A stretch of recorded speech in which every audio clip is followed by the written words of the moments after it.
we've introduced cost minimization, let's do some examples. This first example is a Cobb-Douglas production function, and we've got a target level of production of 1,000 units. We've got some information about wages and rents, so we just want to set up the minimization problem. We've got minimize, choosing labor and capital. Our total cost function, that's 5 times labor plus 20 times capital, plus our Lagrange multiplier times 1,000 minus 50 L to the 1/2 K to the 1/2.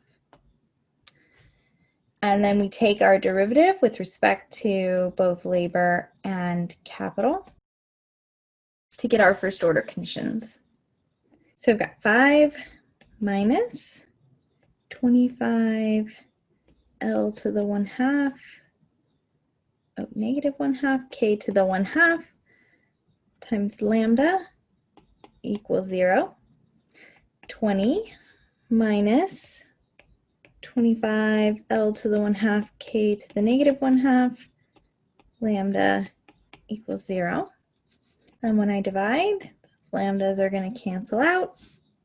25 is going to cancel out. I've got 5 over 20 equals, and then over here I have K over L. So my optimal capital labor ratio is 1/4.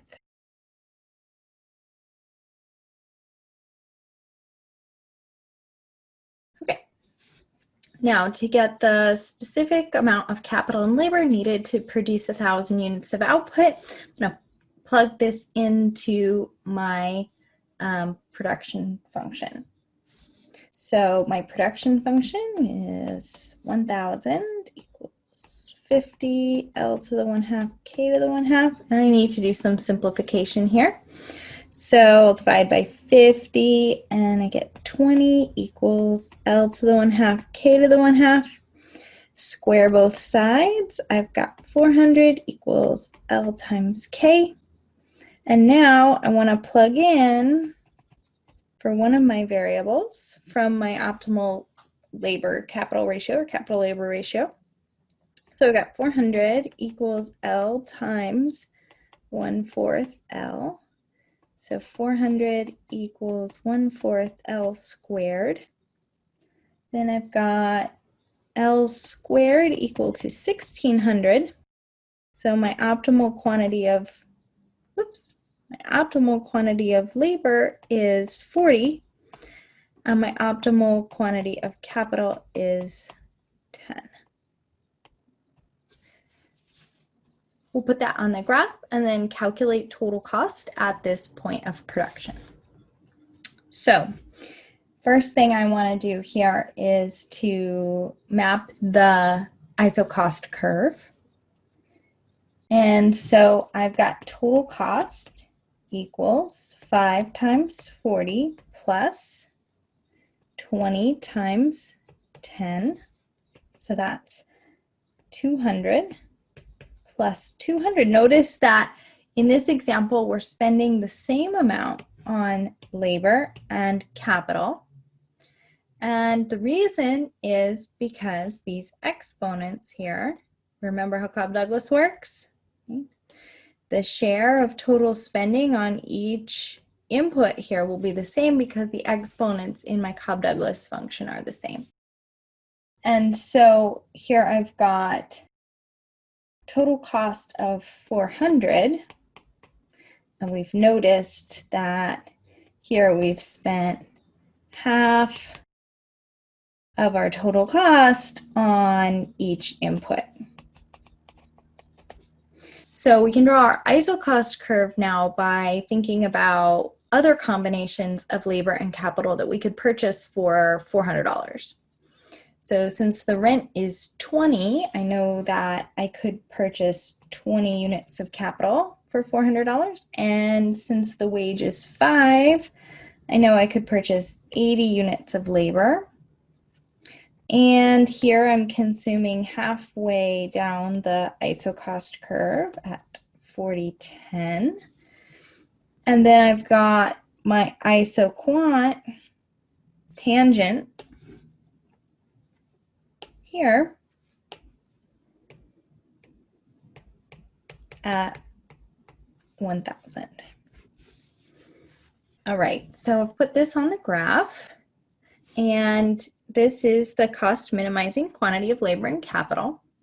But one thing that we want to start to think about is what the difference is between short-run production decisions and long-run production decisions.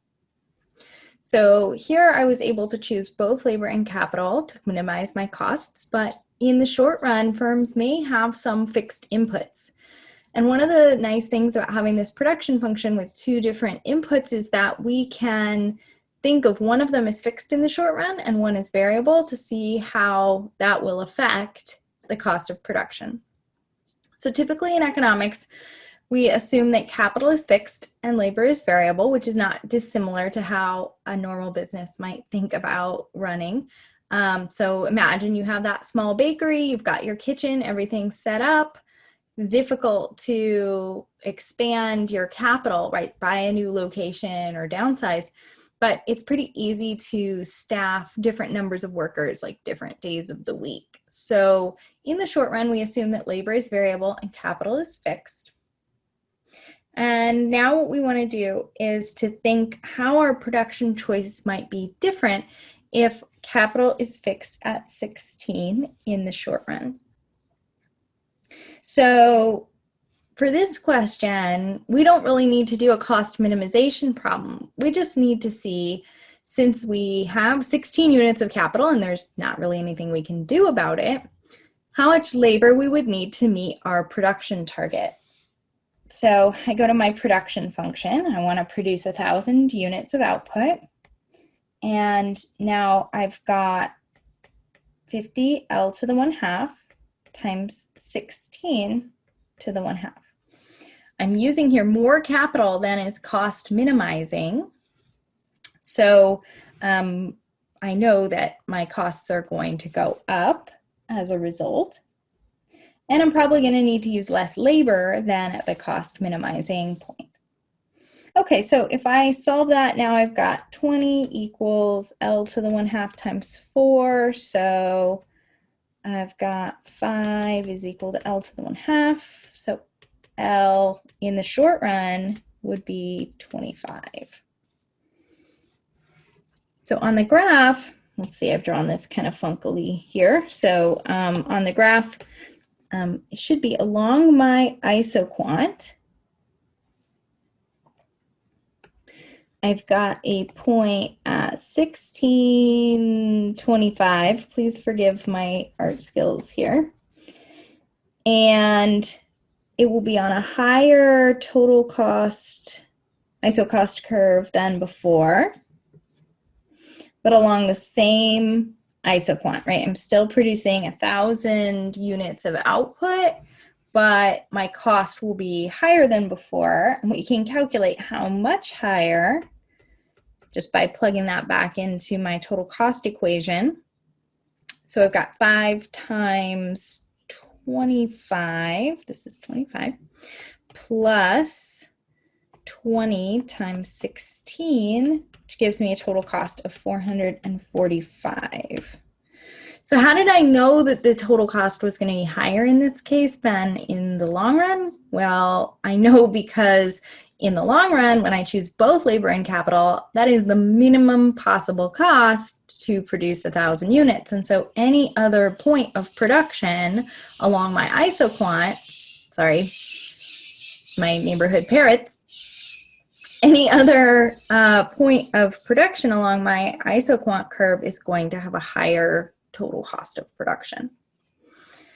Okay, good. So, right, we've got this new total cost here of 445. This lower one is 400.